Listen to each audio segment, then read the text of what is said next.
अस्सलाम वालेकुम दोस्तों, आपको बताते चलें कि टी20 वर्ल्ड कप 2022 के आज एक बड़ा मुकाबला खेला गया। पाकिस्तान और साउथ अफ्रीका के दरमियान एक बड़ा मुकाबला देखने को मिला है।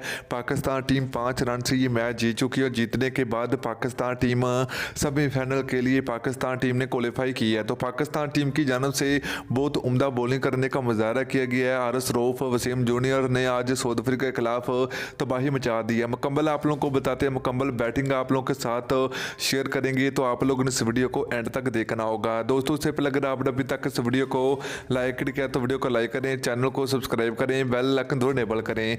तो चलिए फिर आप लोगों को बताते हैं कि दोस्तों पाकिस्तान टीम को जो कि साउथ अफ्रीका के खिलाफ जीतने के लिए पाकिस्तान टीम को जो कि अहम था, क्योंकि दोस्तों अगर पाकिस्तान टीम साउथ अफ्रीका से मैच हार जाती तो पाकिस्तान टीम सेमीफाइनल की दौड़ से बाहर हो सकती थी। दोस्तों पाकिस्तान और साउथ अफ्रीका के दरमियान बड़ा मुकाबला खेला गया, प्रैक्टिस मैच खेला गया। दोस्तों पाकिस्तान और साउथ अफ्रीका के दरमियान एक बड़ा प्रैक्टिस मैच खेला गया, जहां पर पाकिस्तानी बॉलर आरएस रऊफ ने आखिरी गेंद पर 6 रन बचाकर पाकिस्तान टीम को जो कि हारा हुआ मैच जितवा दिया। दोस्तों प्रैक्टिस मैच में तो पाकिस्तान टीम ने साउथ अफ्रीका को 5 रन से हरा दिया। तो अब ये देखना होगा कि 3 नवंबर को ये मैच कौन जीतेगा। 3 नवंबर को असल मुकाबला तो दोस्तों 3 नवंबर को होगा। ये तो एक प्रैक्टिस मैच था, तो प्रैक्टिस मैच में तो दोस्तों पाकिस्तान टीम ने साउथ अफ्रीका को हरा दिया है। तो देखना अब होगा कि क्या पाकिस्तान टीम 3 नवंबर को पाकिस्तान टीम साउथ अफ्रीका को हरा सकती है या नहीं, तो ये तो वक्त बताएगा।